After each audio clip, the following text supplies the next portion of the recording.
Siembra, mami.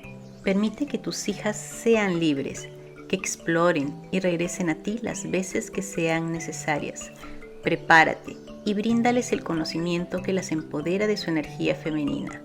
Guía, acompaña y nutre, que un vínculo entre madre e hija siempre es sagrado. Hola, mami. En esta ocasión, en este episodio de Siembra Mujer, compartiendo más información sobre maternidad y energía femenina, tenemos a una amiga y colega muy querida de la ciudad de Trujillo. Ella es la obstetriz Jessica Ormeño y con ella vamos a conversar sobre el servicio tan valioso que dan las obstetrices a nivel nacional en nuestro país y las oportunidades de mejora también que tenemos que ir implementando en este cambio que se nos viene como humanidad. Bienvenida, Jessica, estoy muy contenta que estés aquí. Muchas gracias, Mercedes. Un gusto también que me hayas invitado a formar parte de tu actividad que vienes desempeñando. Y vamos a conversar, vamos a compartir con las mamis de qué se encarga el servicio de obstetricia. Como dice, el servicio de obstetricia va a depender mucho también de los niveles de complejidad en la cual se encuentra el servicio, ¿no? Tenemos nivel 1, nivel 2, nivel 3, pero básicamente en lo que es servicio de obstetricia está a cargo de la obstetra, un profesional que se encarga de actividades que son preventivo-promocionales y también asistenciales en lo que respecta a la salud sexual y reproductiva, no solamente de la mujer, en edad fértil, sino desde, en este caso, desde la adolescencia, ¿no? Hasta posmenopausia también hemos sido preparadas en la universidad, ¿no? Para tratar a este tipo de población, ¿no? En la parte preventiva promocional específicamente, que es un área muy importante en la labor de las obstetras. Ujú.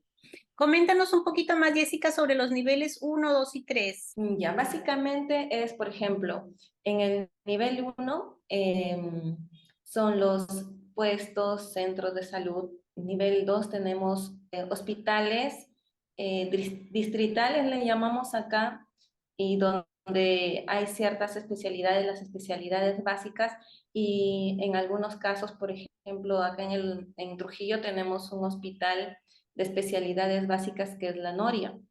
Ahí hay todas especialidades muy importantes como cardiología, dermatología, o sea, y donde uno puede atenderse básicamente en consulta externa. Y luego tenemos el nivel 3 que son hospitales especializados, ya con especialidades que no existen en otros establecimientos y que no solamente dan atención en consultorio externo, sino también por emergencia y también en hospitalización. En un centro médico nivel 1, ¿están atendiendo partos ahora? Dependiendo si son, por ejemplo, un centro de salud materno-infantil, ahí sí pueden atender partos. Y ahí la atiende la obstetra, partos normales nada más, ¿no? Ok. En un nivel 2, Sí, claro, en caso de que hayan necesidades cesáreas programadas, van a un nivel 2 por ejemplo, ¿no? Y cuando ya, por ejemplo, hay necesidad de operaciones de emergencia, van a un nivel 3. a un nivel 3. Ok. Y en el Eso en nivel, términos sencillos, ¿no? Como para más o menos poder sí, entenderlo, para ¿no? poder entender. ¿Y en un nivel 2 y 3 igual se atiende parto normal o lo mandan a un nivel 1, digamos? Claro que si vienen expulsivo, me imagino que atenderán, ¿no? Claro, por la ley de emergencia tenemos que atenderla a la paciente si llega en expulsivo o ya en una dilatación muy avanzada como para un parto y no va a dar tiempo de retornar a un establecimiento que le corresponda, se tiene que atender.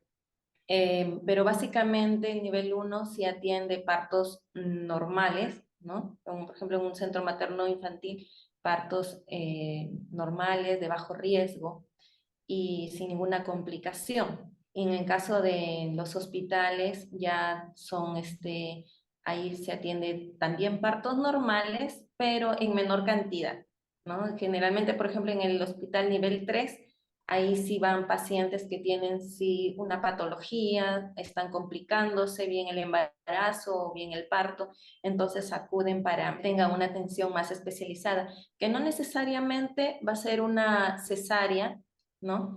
Pero que sí necesita una atención con mucho más cuidado. Ujú. Ok, son pacientes de alto riesgo, entonces esto es importante porque como población no sabemos muchas veces de estos cambios, porque estos cambios también han sido de los últimos años, ¿no? De los niveles de complejidad de los establecimientos de salud. Y es importante saber como conocimiento general. Comentar también que la obstetriz Jessie Cormeño se encuentra trabajando en el Hospital Belén de Trujillo. El Hospital Belén de Trujillo, Jessie, ¿es qué nivel? Nivel 3. Es Es nivel nivel 3. 3. Ok. Es un hospital de mayor complejidad, ¿no? Donde ahí se resuelven todos los casos de alto riesgo. Generalmente no referimos a ningún otro establecimiento, salvo que sea ya un caso muy especial, que nuestro centro de referencia tendría que ser un hospital de Lima, pero básicamente tiene todas las competencias como para resolver cualquier patología obstétrica que se pueda presentar. Ok, después de Hospital Belén nivel 3 ya no hay otro más arriba, sería Lima, ¿no? Claro, sería Lima. Sabemos que hay un programa de sexualidad. Coméntanos un poquito más sobre eso. Tenemos un área que es para la atención de los adolescentes. Es un programa que involucra a varias especialidades. Em, Generalmente este programa se viene desarrollando en los centros educativos con los que realizan talleres, van profesionales de nutrición, de psicología, la obstetra, enfermería y brindan atención para las necesidades de los adolescentes, ¿no? Dentro de eso, la obstetra se encarga de lo que es la salud sexual y reproductiva, con talleres, charlas, y existe un área que se ha implementado justo para la atención de adolescentes. Como consultorio externo para que ellos vayan a pedir una consulta con sus padres, no se ha difundido demasiado. Las atenciones que se realizan no son de acuerdo a la necesidad que existe con los adolescentes, porque se sabe que tienen demasiadas dudas, demasiada necesidad de información y pues no se evidencia que ellos acudan a solicitarlo. Como una consulta específicamente no lo es, ¿no? Y es muy raro pero sí se da, pero en un número muy bajo, que vaya una madre con su hija o hijo, hija adolescente a pedir información acerca de qué está sucediendo en su cuerpo del adolescente, que le informen del ciclo menstrual, ¿no? O sea, es muy raro que ocurra eso. Todavía falta trabajar más, difundir más ese servicio para que también los padres se tomen un tiempo, ¿no? De ver las necesidades de su hijo o hija, especialmente de las hijas, que son las que tienen, que experimentan cambios tan notorios, ¿no? Durante la adolescencia y que muchas veces no se conversan tampoco con los padres. Muchas veces los padres están con una información inadecuada o con poca información y a veces sienten un poco no tan seguros para tratar esos temas con sus hijos o con sus hijas en este caso, ¿no? Es verdad lo que tú comentas, Jessie. Las mamás no se acercan con sus niñas. Hay mucho tabú, parece mentira, pero estamos 2023 y hay mucho tabú aún en nuestro país para hablar sobre sexualidad y menstruación. Y lo vivo yo a diario con las charlas, con las terapias que doy, con las consultas que hago, y me imagino que ustedes lo palparán aún más. Es raro ver acudiendo a una consulta de obstetricia a la mami con su niña para hablar sobre menstruación y para que le expliquen, ¿no? Pero yo imagino que también como profesionales médicos que hay un protocolo de atención y que nos ceñimos a seguir programas de atención del establecimiento en el que trabajamos, es más difícil porque no hay. Y aquí viene una oportunidad de mejora, tanto para nosotras como obstetrices, tanto para el país, tanto como para que la mami se dé cuenta y se aperture el protocolo de atención con madres y niñas. Porque muchas veces pensamos, obstetricia tiene su programa de sexualidad en adolescente, pero si yo voy con mi niña de 8 a 11 años de edad para hablar de sexualidad y menstruación, me asusto como mamá y digo, no, de repente ya me la quieren incentivar o motivar para que desarrolle ese aspecto más rápido. Y yo como mamá aún no quiero o no me siento insegura. Y la verdad es que no es así, no es así. Y tendríamos que abrir ese campo en el área de atención de servicio a las mujeres. Bueno, yo opino que la educación de los adolescentes es muy importante en el aspecto de la salud. Creo que a nadie de nosotros, a ninguno de nosotros nos han educado en ese aspecto de la sexualidad. Pero también, y creo que es importante porque a veces se transcurre con mucha incertidumbre, con mucha preocupación y algunos con un poco de susto, ¿no? De miedo. Entonces, con la educación se va a disminuir eh, esas situaciones que no deberían darse, que son algo natural en el proceso de crecimiento y desarrollo del cuerpo humano. Sin embargo, también pienso que la educación en los adolescentes debe ser de acuerdo a la edad del adolescente, de acuerdo a sus necesidades. O sea, eso es lo que hace la diferencia, porque no es lo mismo educar a una mujer sexualmente activa en etapa reproductiva a educar a un adolescente que está empezando con cambios propios de su edad.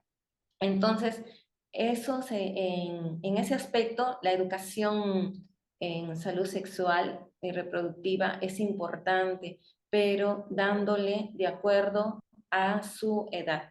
Y para eso es importante conocer primero las necesidades que tienen, los que ellos conocen de estos cambios, ¿no? Para ir simplemente corrigiendo información o reforzando información que ellos sí tienen y que es la correcta, ¿no?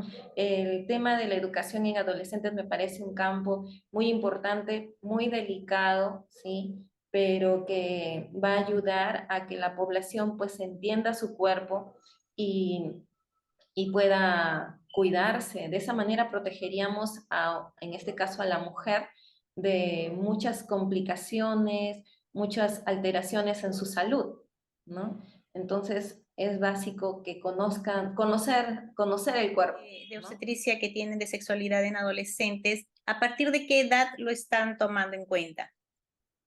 Bueno, de acuerdo a la guía nacional con la que se trabaja en adolescentes, es de 12 a 17 años, 11 meses, 29 días, es decir, antes de los 18 años.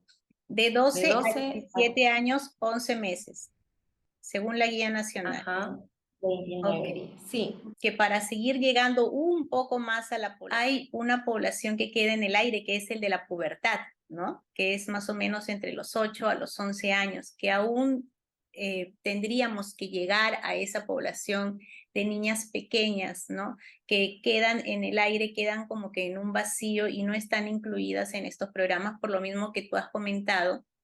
Hablar de sexualidad, hablar de menstruación, pues ha sido muy relegado desde que tenemos uso de razón. Tanto tú y yo aprendimos de sexualidad y todo lo que sabemos en la carrera fue precisamente porque pasamos por la universidad, no porque tuvimos una instrucción en nuestra casa, no porque se nos enseñó. Muchas de las cosas las hemos aprendido dentro Exacto. de la profesión.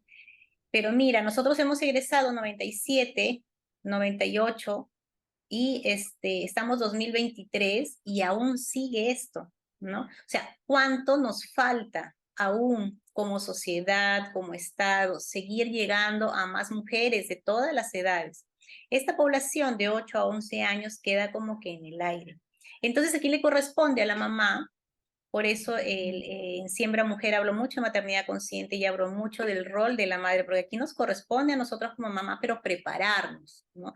Hasta que el Estado haga un protocolo de atención con la mami y con la niña va a pasar mucho tiempo y es importante que nos vayamos preparando porque nuestras niñas tendrían que tener la información de primera mano de su primer referente femenino, que es la mamá.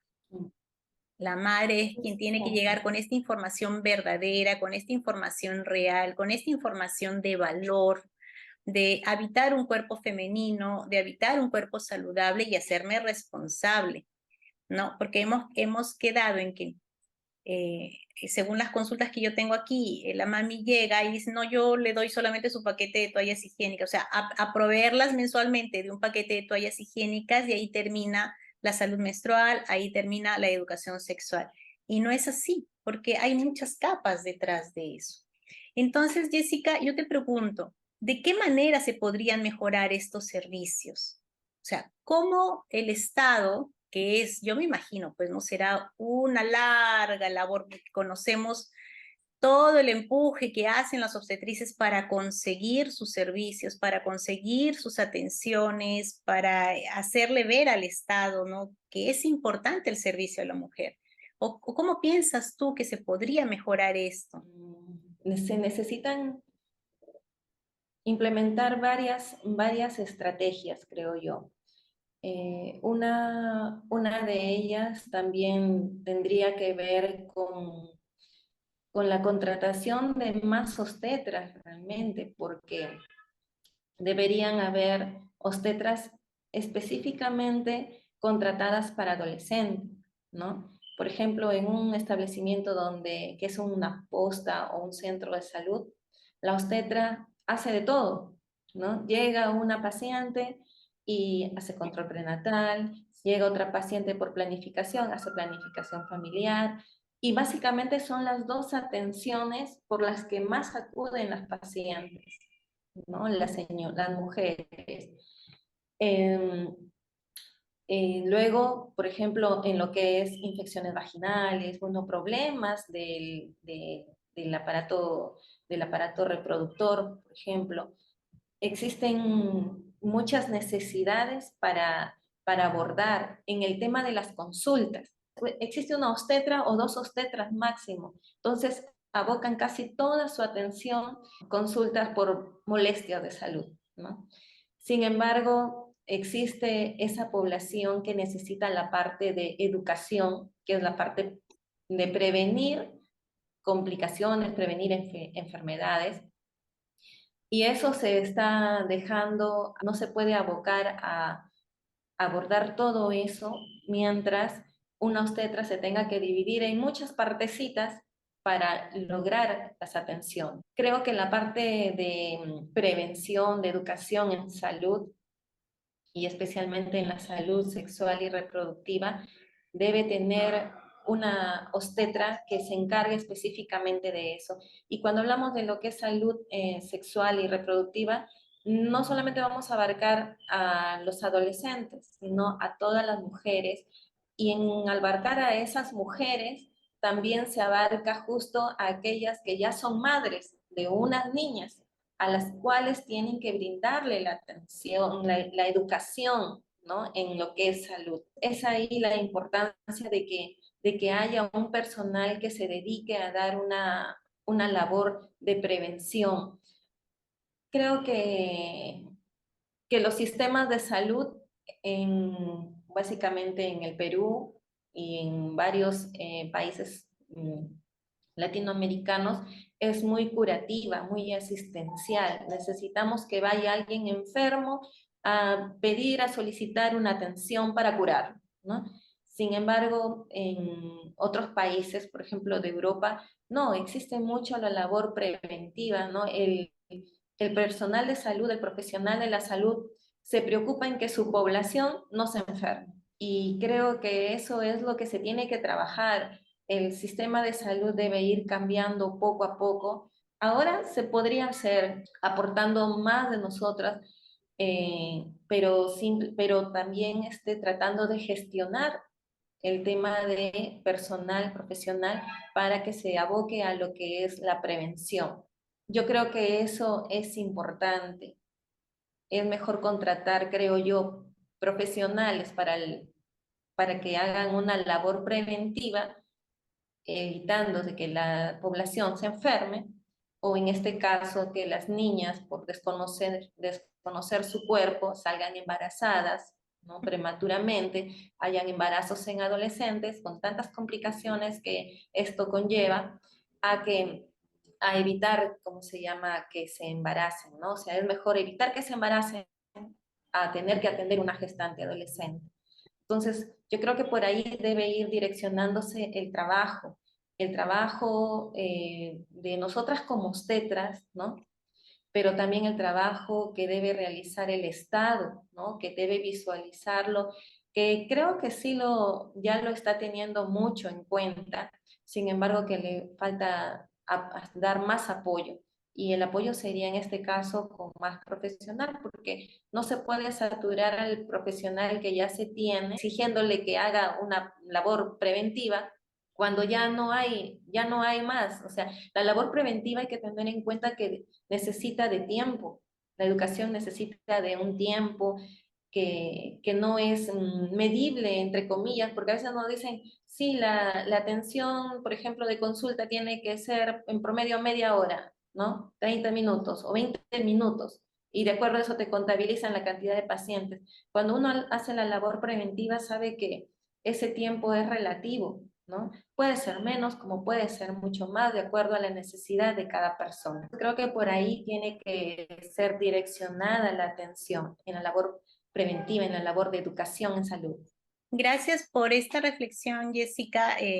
Queda claro que hay aún vacíos dentro del sistema y hay aún vacíos también dentro de esta atención a la mujer, porque nos dejas claro el sentido de que hace falta más profesional obstetriz para llegar a las mujeres. Y muchas veces, y te comento esto porque el otro día conversando con una colega, me decía, a mí ya me da hasta vergüenza decirle a la mamá, ¿no? A la gestante, a la paciente que tengo frente a mí, eh, lleve esto, tome esto y ya porque el tiempo que me dan para atenderla, tengo que llenar formatos, tengo que llenar protocolos, que son los protocolos de atención. Entonces ya no hay contacto emocional con la paciente. Muchas veces tenemos gestantes que vienen afligidas, que vienen con dolencias, que bien, tú sabes cómo están las hormonas alborotadas dentro de una mujer en periodo de gestación. Y ese sentido emocional no lo pueden ni hablar, no le pueden ni decir a la obstetriz. Y aquí la obstetriz también está capacitada como para poder ver signos de alerta en la salud mental de la paciente, cómo se siente emocionalmente para poder derivar a psicología. Pero si ni siquiera logra un contacto visual porque está tan atareada llenando formatos, llenando en la computadora, esa atención se vuelve muy fría y muy distante. Y es una mujer que sí, que se va con su medicina, que se va con su control prenatal, que se va hasta hacerse su ecografía y todo, pero el término emocional, su salud mental queda en el aire porque faltó algo más. Si nosotros tenemos más personal obstetrices, más mujeres que puedan atender y dar esa atención de calidad como la que la da una obstetriz, porque una obstetriz se dedica mucho a su paciente. Yo creo que podremos mejorar y empezar a rellenar esos vacíos, ¿no? Porque hemos dicho, hay atención de adolescentes para arriba, pero queda ese vacío, por ejemplo, de la niña que es con la que yo trabajo en Siembra Mujer de 8 a 11 años, ¿no? Atendemos a la mamá, da a luz, le hacemos su post porperio, la atendemos a la puérpera, pero de ahí queda en el aire. De ahí retomamos con la adolescente. Entonces hay un periodo que queda de vacío para atención a la mujer. Y debemos seguir creciendo en ese sentido. Muchas gracias por la reflexión, muchas gracias por el aporte que nos estás dando aquí. Es verdad, debemos dejar de ser reactivos, debemos ver más prevención de las mujercitas en casa, de las mamis, de trabajarnos nosotros, de educarnos para poder maternar en conciencia a nuestras pequeñas. Yo hay algo que siempre le digo a las mamás, o sea, ¿cómo te vino a ti tu menstruación? ¿Qué tal experiencia tuviste tú? Y la mayoría pues son muy graciosas que ya se van a difundir, son muy graciosas, muy peculiares. Unas salían con su ropa, mamá, ¿qué es esto? La ropa interior, ¿qué es esto? ¿Qué es esto? Porque no se les hablaba nada. Entonces ahora yo les pregunto, ¿y cómo quiere que lo viva tu hija? Y ahí sí, o sea, la mamá sí quiere hacer un cambio. No, yo quiero que yo lo viva de tal manera. Y sí, y es válido ese cambio. Porque es, como humanidad vamos creciendo y vamos haciendo ese cambio. Y ese cambio tiene que ir acompañado. Y si va acompañado de un profesional de salud, de una obstetriz, ¿qué más? ¿Verdad? Jessica, para terminar, con esta bonita charla, que yo me quedaría horas aquí conversando contigo, ya sabes. Quería preguntarte, ¿cuál es la tasa de embarazos de adolescentes en este momento? El dato que tengo que es a nivel nacional es de 41 por 1000 adolescentes. Pero mira, específicamente, por ejemplo, yo tengo el dato del hospital donde trabajo. Por ejemplo, acá tengo unos datos que son importantes. En el 2019, de todos los partos que hubieron en el 2019, 7,6% fueron adolescentes. Es alta, ¿verdad? Más o menos explicando, por ejemplo, en el 2019 fue el 7,6%, en el 2020 el 9,7%, es en el año de la pandemia. Estos son los partos en adolescentes. En el 2021 el 8,8% y en el 2022, que ha sido el año pasado, es el 8,5%, o sea, de todos los partos, el 8,5%. Si uno a veces lo ve así, con 8%, para algunas personas, por ejemplo, para nosotros nos parece alto, ¿verdad? Sí, Porque es somos alto. obstetras y más o menos manejamos los porcentajes, pero alguien que lo escucha, que no está relacionado con salud, puede decir, pero 8% no es Es nada, poco. 9% no es nada, ¿no? Sin embargo, cuando damos, es mejor verlos cuando son así porcentajes pequeños, es mejor verlo en cantidades. Por ejemplo, el año pasado, de 2.500, de 2.400 partos que hubieron, 213 fueron de adolescentes. Entonces, Es 213 ya no es muy poquito, ¿cierto?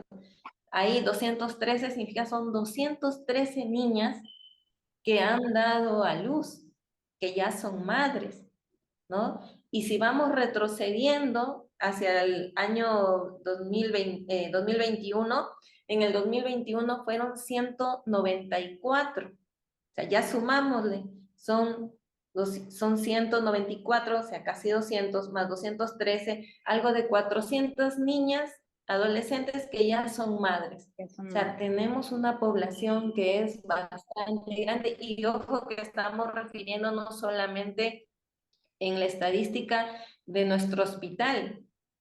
No es un claro. hospital, no es una realidad nacional, es en la estadística solamente de lo que se atiende en el hospital, ¿no? Entonces es bastante elevado, ¿no? Y saliéndonos un poquito de esto, por ejemplo, existe una realidad que a mí me sorprende particularmente, porque hay gestantes que llegan a dar a luz de 19 años, ¿no? Y no es su primer hijo, ya es el segundo o es el tercero, ¿no? Algunas han empezado a embarazarse a los 15 años, a los 17 años, a los 19 años. Tienen 19 años y ya tienen 3 hijos, ¿no? Y son Entonces es chiquitas una edad todavía. muy Sí. precoz, ¿no? Es muy prematuro Entonces, para ellas porque se han saltado su adolescencia y su juventud.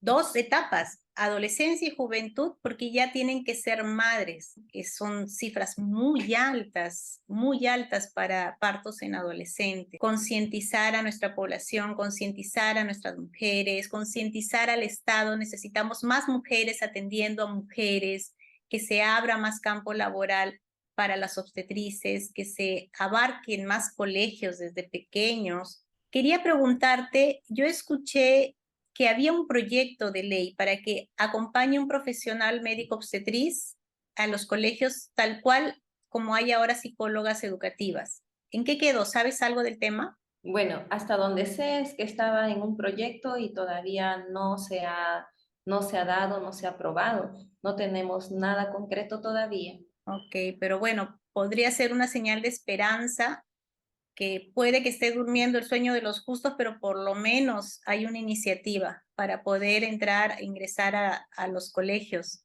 a poder trabajar con las mamás y con las niñas.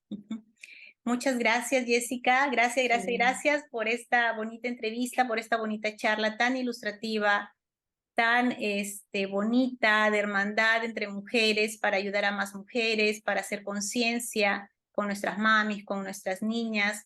Te deseo los grandes éxitos que ya sé que tienes, que te va muy bien, amas la carrera desde que estamos en la universidad, lo he visto, te dedicas mucho a esto. Desearte lo mejor para ti y agradecerte por acompañarme en este bonito inicio con este episodio en Siembra Mujer para poder apoyar a más mujeres. Agradecerte a ti también, Mercedes, por la invitación, por tenerme en cuenta. Un gusto también poder conversar contigo y bueno, pues desearte muchos éxitos en tu proyecto Siembra Mujer. Muchas gracias, Jessica. Nos vemos, mami, en el siguiente episodio aquí compartiendo información de valor para ti. Bye, bye.